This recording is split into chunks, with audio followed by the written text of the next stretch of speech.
ISS's Coffee Hour, Bangladesh. My name is Nadim Budisa, International Advisor here at ISSS. With the help of Hong and a couple of students here at UCONN, we are making today possible. Who is ready to travel to Bangladesh today?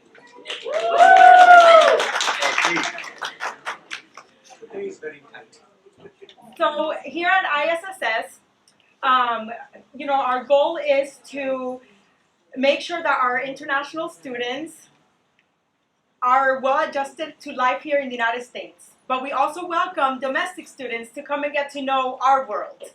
So besides immigration services, we are also a very fun office with a lot of fun cultural events. So and from academic events, and we provide resources for cultural adjustment here in the United States.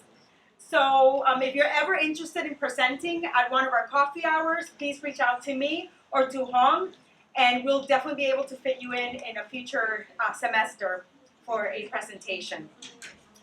So today we're going to have Ashik present, and with the help of Majabin, who has been amazing at helping to coordinate this event. Majabin, where's Majabin? Majabin!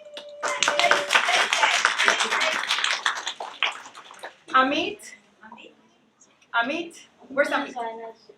Oh, later, okay. Hi, Manti. Magduma. Tasneem. Muhammad. And Niranjan. You're gonna join in later. Perfect. I also would like to thank all faculty and staff that are here, because our goal is also to have faculty and staff members come into our building, come to our events, and get to know our international students at a cultural level.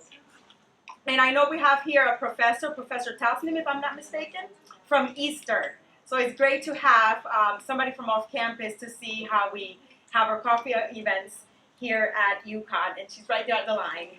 Thank you. All right, so are we ready to fly over to Bangladesh? It's going to be a nice flight with Ashik.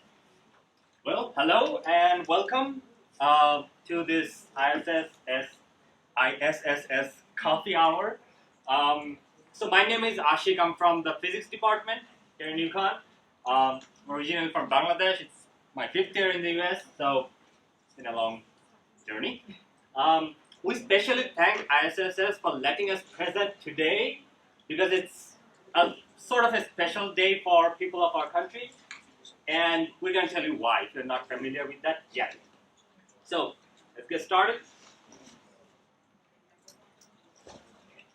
So my question to all of you is, when you hear the name Bangladesh, or the country Bangladesh, what is the first thing that comes to your mind?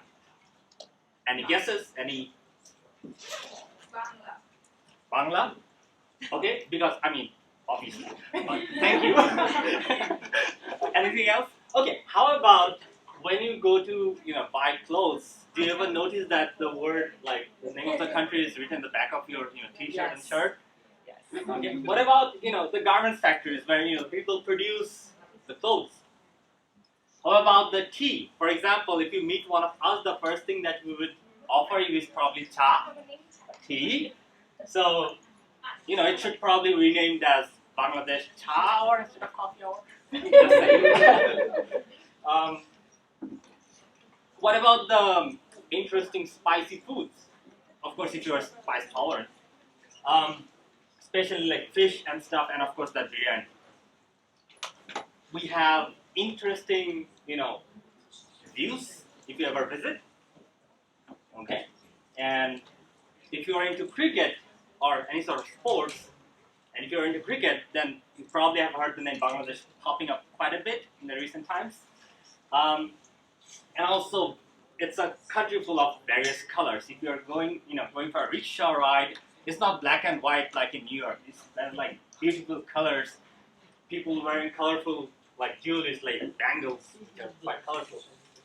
Okay.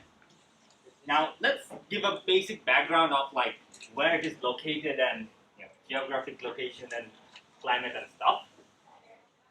So if you zoom in the southern part or southern part of Asia, South Asia, you'll see that it's like surrounded by mainly India on like all three sides and a little bit of Myanmar, and it's also like we have Nepal and Bhutan as our neighboring countries. So if you're from there, welcome. Now, and of course we have the Bay of Bengal. That's our flag, and that's a bigger version of our flag. The capital is Dhaka, okay? And the country, how big is it? It's like 57,000 miles squared.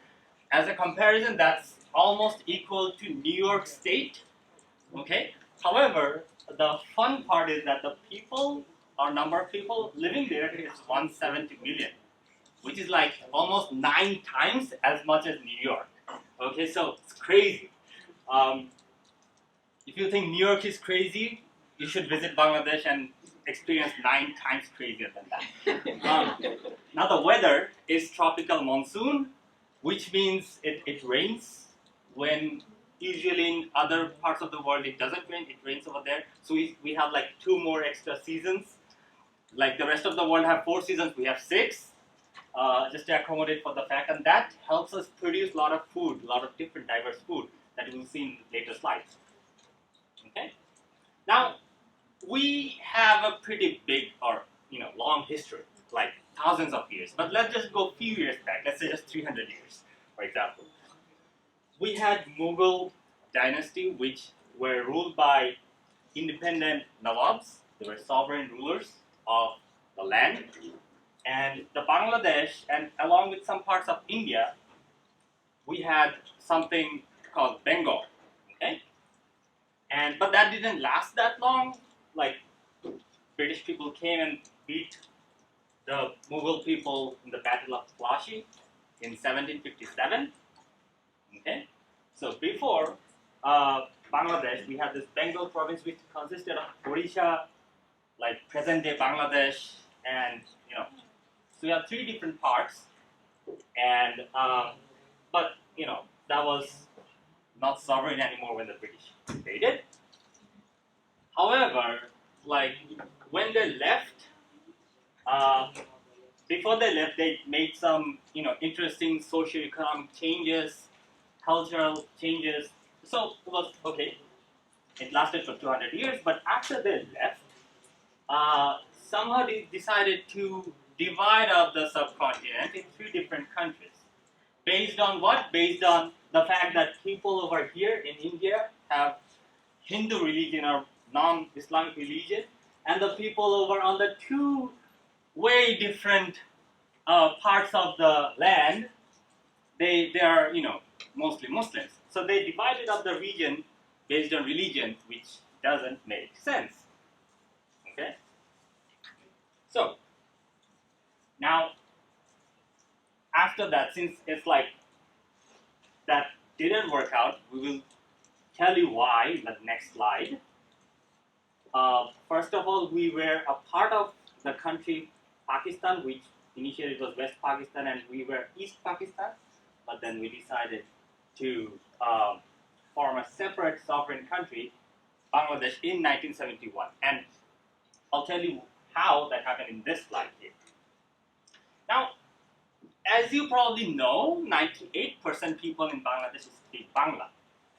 Well, it's obviously the official language, or it should be. But unfortunately, some people did not agree with us.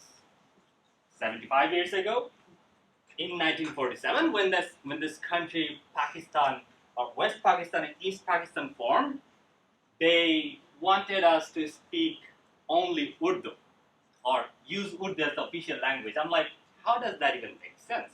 98% of the people who've never probably seen or used Urdu in any of their work, you suddenly want us to speak totally different language? Well, people did not agree with that, so protests began on the streets. That started in 1948, and after like 4 years, like throughout those 4 years of protests, it culminated in people, let's say students like us, like you and me, marching from the university campuses for the right to speak the language that they grew up with, okay, which is Bangla. So in 1952, the police, the government, they decided to calm down the people. How did they do that? They shoot the people. Easiest option. And so few people lost their lives, or many people lost their lives, just because they wanted to speak their own language. Okay? That was in 1952, on this particular day, 21st February. And so as you can see, it was like 71 years ago from today, this time. Now, in 1956, the government finally decided to let us speak Bangla or use Bangla as the official language. But now, language is just an expression of your values, your thoughts, your culture, or your thinking process. Okay, it's not just about language, it represents who you are. So, as you probably can see, two different kinds of people on two parts of the continent or subcontinent, there are two different kinds of people. We have parallels, but they're different people. So that resulted in people wanting to have a separate sovereign country, not being ruled by somebody who doesn't have the best interest for you. Okay? So that resulted in a sovereign country, independent country of Bangladesh in 1971. Now, as you might guess, where did the name come from? The name of the country Bangladesh?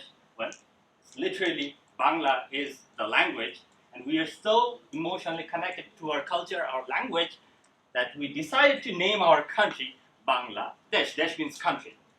It's like England, sort of. Okay. Now, in 1999, UNESCO decided, okay, 21st February should be like a day where everyone celebrates their pride in their own language. So now we have this International Mother Language Day, which is today. Okay? Now, let's talk a little bit more about language. Now, we are, wearing sort of colorful stuff and celebrating this day 70 years later, but this is actually a mourning day because people lost their lives. To remember them, what we did, we built this Shahid Minar, which means a monument representing the martyrs. Shahid means martyr. And this is, of course, the fourth version, because once you build that, and people who don't like that, they break it down. So this is like a now much better version of it. And we also remember the people who died as martyrs. We have stamps commemorating them. And this is what the alphabets look like. Some alphabets, numbers. And we actually celebrate this day, or actually this whole month, every year. And how do you do that? So students start painting that region of Shaitan. If you want to look how big that looks on a scale, it's a whole region where people start painting with different, it's a mirage. We call that Alpona in Bangla. And that looks pretty nice. And so that starts from the beginning of the month of February. With the goal in mind that on 21st of February, people would have proceedings. People would walk on barefoot to pay respects to the people who died on that day with flowers. And we wear black or white. Okay? There's one more thing, or fun fact. We are so connected to our language, and we want to promote that, or promote the idea among the next generation. So we have this culture of book fairs that go on in our country, month-long book fairs, where people sell books, okay? Not just Bangla books, but also English and other languages. But that's a culture to promote more reading. And it's called Amor Ekushe Boimela. Ekushe means 21st, and Boimela means book fair. So it's literally a book fair coming out of the idea that you need to preserve your languages and diversity. Okay, so that was, that was like the history. Let's give you a little bit of Bangla 101. How do you say ma? It's mom. When you say mom, it's ma. It's pretty common in most of the languages. Dad means baba, which is again pretty common.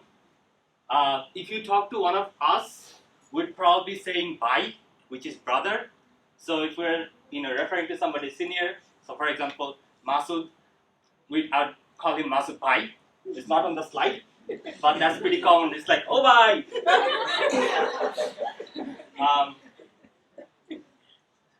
There are some numbers, 1, 2, 3, which means 1, 2, 3. Now, thank you for listening. So thank you, Ms. Dhanyavad. I'm not done yet. I'm just. Thank you, Ms. Dhanyavad. Okay. Now, the most important part, actually the second most important part, is when you meet somebody, what do you say? You say, what's up? In Bangladesh, in Bangla, you say, ki obostha? Ki obostha? Now, how do you say I'm good or I'm fine? You say, bhalo achi. Bhalo means I'm good, achi means I am. So if I say, ki obostha, what do you say? Bhalo achi, right. Amio bhalo achi. Thank you. Now, the most important part, we know, last week was Valentine's Day. so if you like somebody who's from Bangladesh or Bangla speaking person, you want to tell them I love you. How do you say that? You say Ami tomake bhalobashi. Okay. Now last week was Valentine's Day, so if you want to tell that to somebody on a Valentine's Day, you still have 51 more weeks to practice that next year. Good luck. Okay. Now, there is a one of the most cultural beloved food in our country is something called panta ilish, which means you have rice that you soak up in water, and then you have a fish, which is our national fish, by the way, the ilcha or ilish, and it's traditionally eaten on the first day of the Bengali or South Asian calendar, which is different from the regular calendar. And the first day of the calendar would be corresponding to April 14 in like the regular calendar. Okay, so this is the one of the traditional food items. Some other stuff would be like, for example, mashed potatoes, but we don't really have mashed potatoes. We put spices in them. It's like mustard and chili flakes and stuff. You can of course use other items to make these things. These are called portas. Okay, we have khichdi. Is my favorite. We of course have mostly fish items because it's the country is full of rivers and near to the sea, so we have seafood.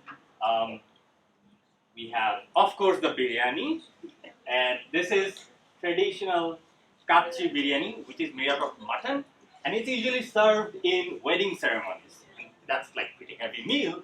So if you find it hard to move after that feast, you have something to help you digest, which is borhani.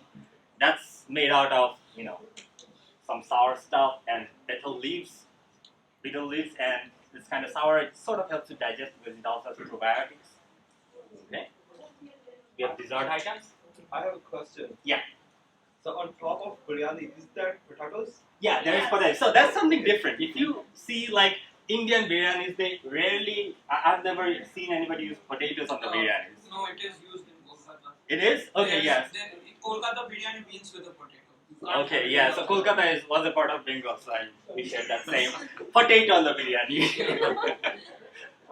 Good to know. So, okay, we have street foods like fuska with some tamarind. We have talmuni, which means puffed rice in spices. Shingara, samosa. By the way, they're two different things in our country. Samosa is like more triangular and symmetric. Shingara is like the fat version of that. Okay. We have other street foods made out of aubergines, potatoes. We have sour fruits that nobody would normally eat, but you can eat them with spices and mustard if you're tolerant to spices, of course. Some other street foods, and of course the chai. As I told you, that if you meet a Bengali or Bangladeshi, the first thing we'd offer is a cup of chai. Now, we also have some dessert items that you have, we bake with flour mostly, sugar and jaggery, but they sort of look nice. Looks like, something that you would decorate your room with, but not there for eating. And the yogurt is kind of sweeter version of, it's like a sweet yogurt that's very different from Greek yogurt that you see in the regular supermarkets. We have some different sort of fruits, like mango and stuff you already know, but jackfruit is normally grown in tropical countries like Bangladesh. We have Bangladeshi sort of blackberry. Of course, the grapefruit is a little bit bigger than what you see here. Something interesting is that the tribal people cook chicken in bamboos. It's like make a hole in the bamboo, cook that. That tastes amazing. Of course, I haven't tasted that, but I know it's amazing because it looks amazing. We have noodles, sort of that something that looks like noodles, and that's made out of fish, dried fish. Okay. Now, how do you cook all of them? First of all, you need spices. So if you go in a rural place in Bangladesh, what you will see is people over the fields, all over the fields, they're sort of cultivating their spices. Okay, they're growing their spices. In supermarkets, you will see big hills or mounds of spices, turmeric especially, and other spices as well, mustard, oil. And the dessert items are made out of jaggery, which is coming from palm juice, coconuts. Okay. Now, if you are interested to watch some people give food reviews, you can take a photo of this slide, or scan the QR code, where you can probably see Bangladeshi food mukbang, and the reaction of people who from abroad who are not used to eating Bangladeshi food, but they love it after they eat it. So if you want, you can take a photo of this, or I can come back to this slide later on if you like. Okay, so let's move on to a little bit of culture from the food. Food is a good culture as well. I'm not ignoring that. But since we, in Connecticut, unfortunately, we don't have many Bangladeshi restaurants. So, but fortunately, we live next to New York. So if you go there, you'll see many places. Most of the Bangladeshi people live there, like Jamaica, Jackson Heights, Park Center area, Hillside Avenue. They have authentic Bangladeshi food. So, good luck. Let's talk about the culture demographics a little bit more. Now, we, religiously speaking, mostly 89% people are Muslims in Bangladesh, 10% are Hindus, and 1% of other people, like Buddhists and Christians and other religions. Now, we have interesting ethnic groups as well, like Chakma, Marma, Garo, Shawtal, Manipuri, apart from like 98% people who are Bangalis or Bengalis. Okay. So, as you can imagine, there will be different kinds of cultural festivals. And in fact, there is like a proverb in our country that it's called Baro Mashe Tero Parban, which means in 12 months we have like 13 or 14 different festivals, or even more actually, if you want to attend all of them. So, for example, the Bengali New Year is like a big one, which everyone celebrates because it's a New Year. And what people do is they make replicas of animals and birds and stuff, and they go on a procession, the march around the roads. That's quite fun. Around the same time, the other ethnic groups have their own festivals. I forget the name of this. Is Boishavi, right?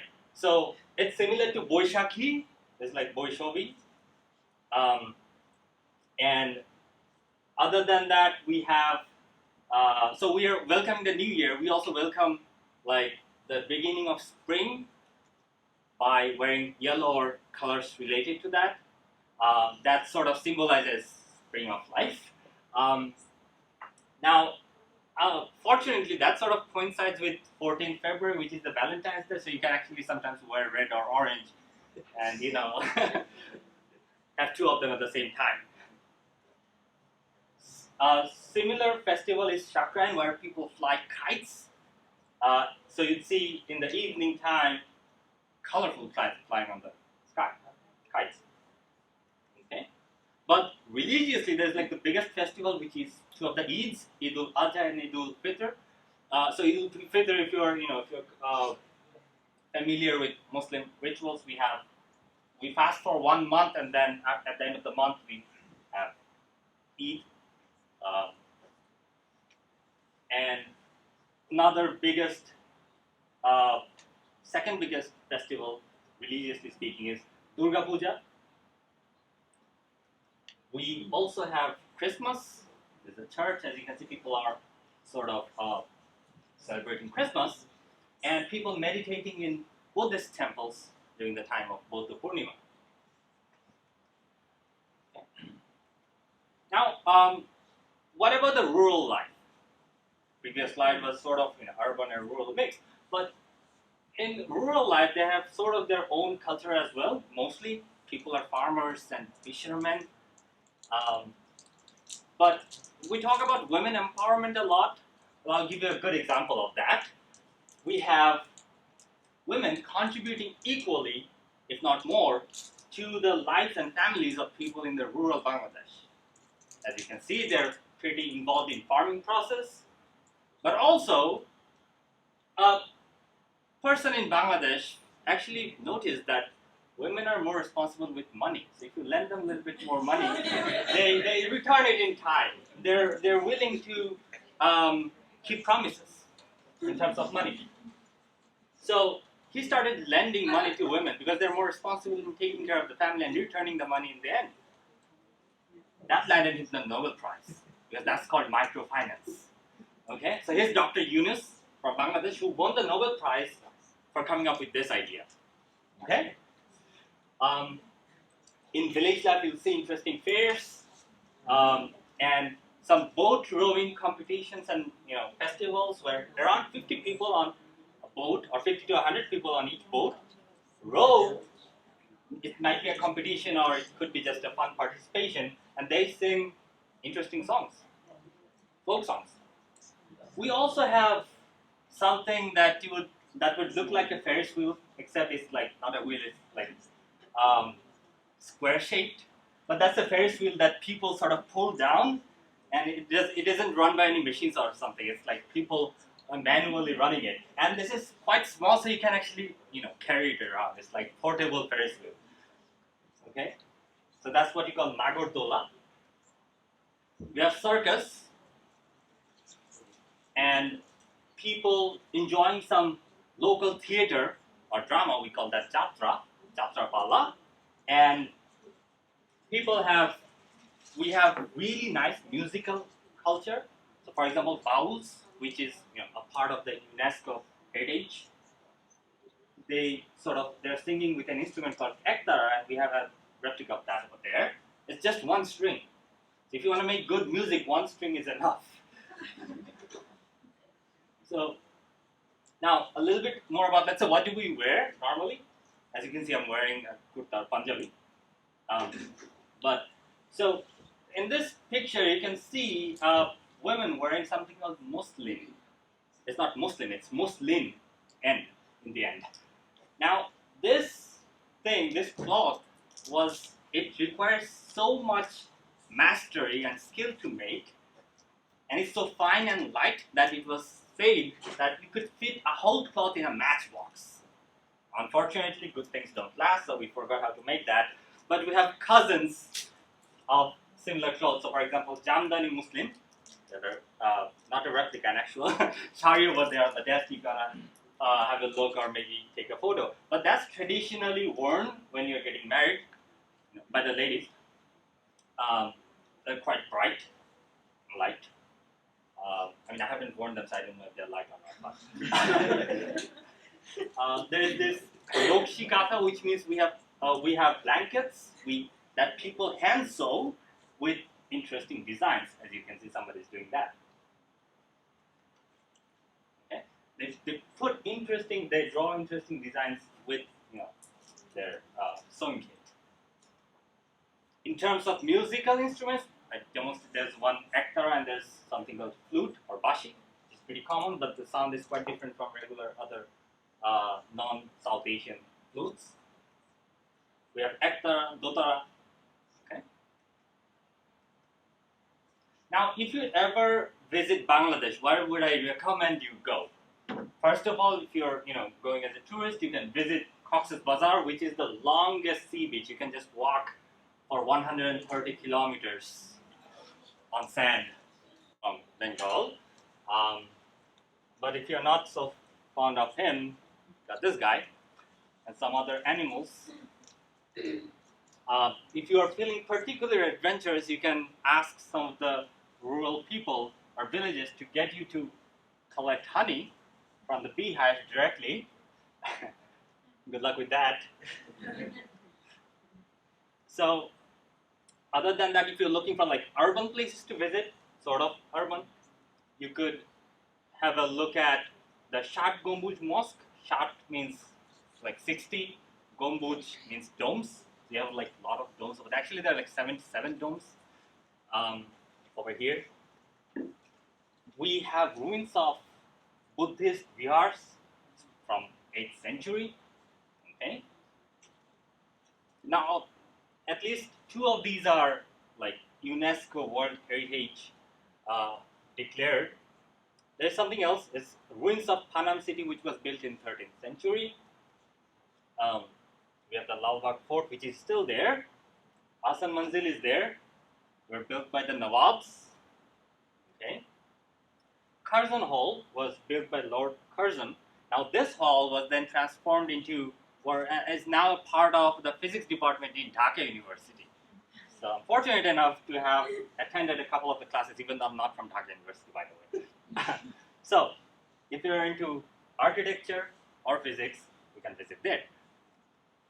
The Parliament House was built in 1961, and especially the National Martyrs Memorial, which is a huge landmark made out of 7 walls or 7 layers.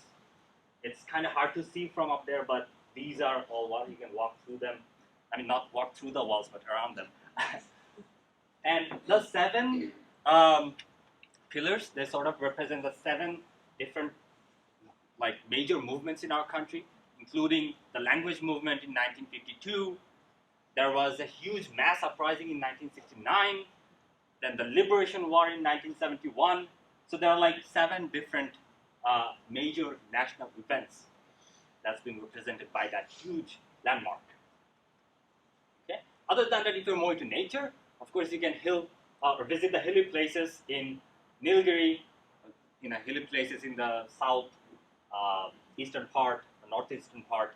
In Sylhet, we have, the heaven where the cha comes from. Okay, so if you're into cha, definitely visit Sylhet, and various other waterfalls and beautiful views. So that was the presentation from my part. Thank you very much for listening. We have an interesting short film, and we are fortunate enough that Professor Catherine Masoudi is here. She's a great American filmmaker. So she permitted us to use one of her beautiful short films that we're going to show here.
I would request you to share some thoughts with us about anything.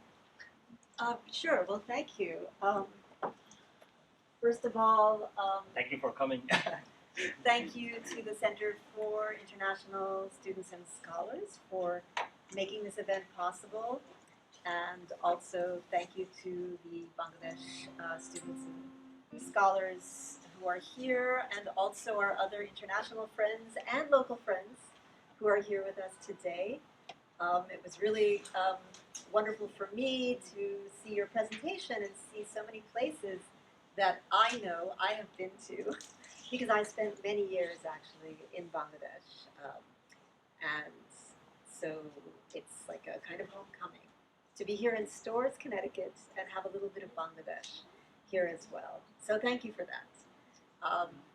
And this film that you just saw is a little piece that was part of a lot of other documentation that we did of the Ekushe February celebrations. You get a little taste of it for those of you who are not from Bangladesh, to get a sense of the kind of massiveness of it. This is the Shahid Minar, which is the monument to the martyrs of the language movement. And so every Ekushe February, every 21st of February, all of the different sectors of society, students and artists and teachers and everybody actually converges on this at this monument. And I think you mentioned the laying of the flowers, the floral design, the drawing of Altana at the base of the monument. All of that is a very kind of ritualized and very beautiful activity. So this was sort of a tribute to that celebration and to that spirit, but also I think to the broader concept of the love of all mother languages. As you can see, sort of scrolling across the screen throughout in various languages, you see this repeated phrase, I love my mother language, but I also love all mother languages. So it's not an exclusionary thing, right?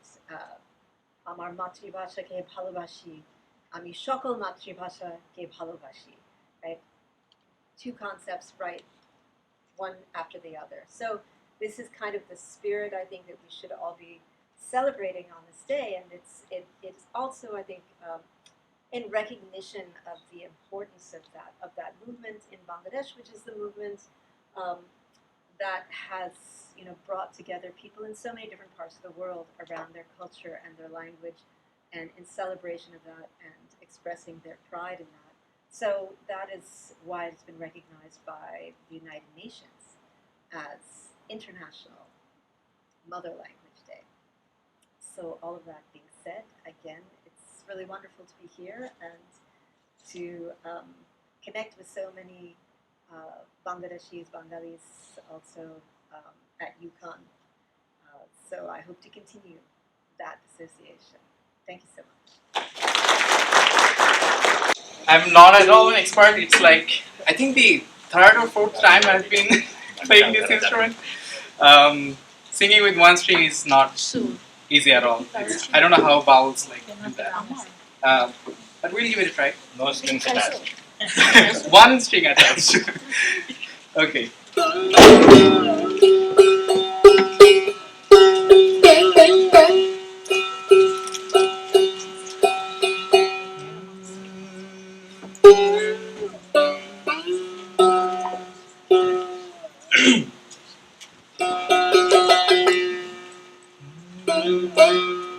কিছুদিন মনে হে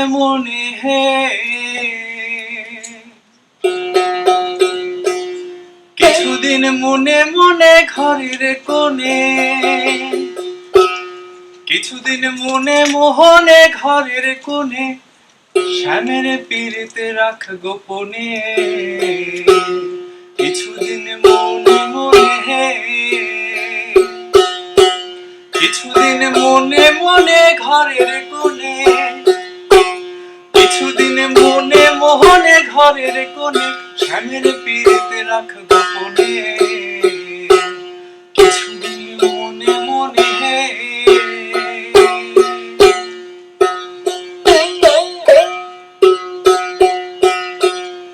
ওরাই শ্যামকে যখন করবে মনে ও তুই চাইবি কালো মেঘের পানে শ্যামকে যখন করবে মনে ও তুই চাইবি কালো মেঘের পানে সালে কাঁদবি বসে যে কাঁদবি উনুনে কিছুদিন মনে মনে কিছুদিন মনে মনে ঘরের কোণে কিছুদিন মনে মোহনে ঘরের কোণে শ্যামের পীড়িতে রাখ গোপনে কিছুদিন মনে মনে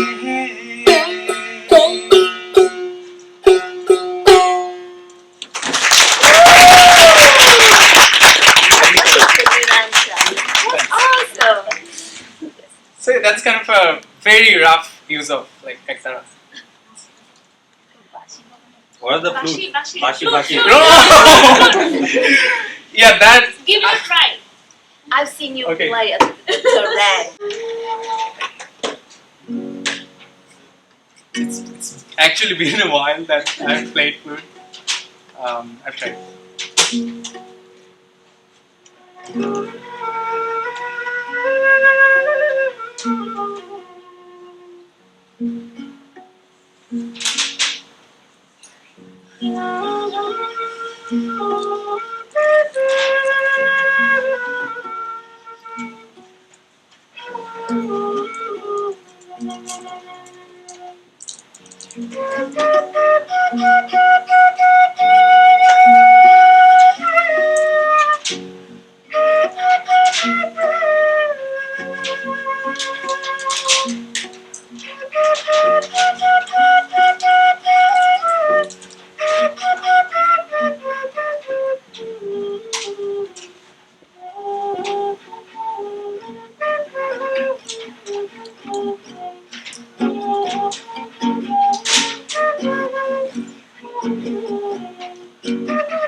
Thank you guys.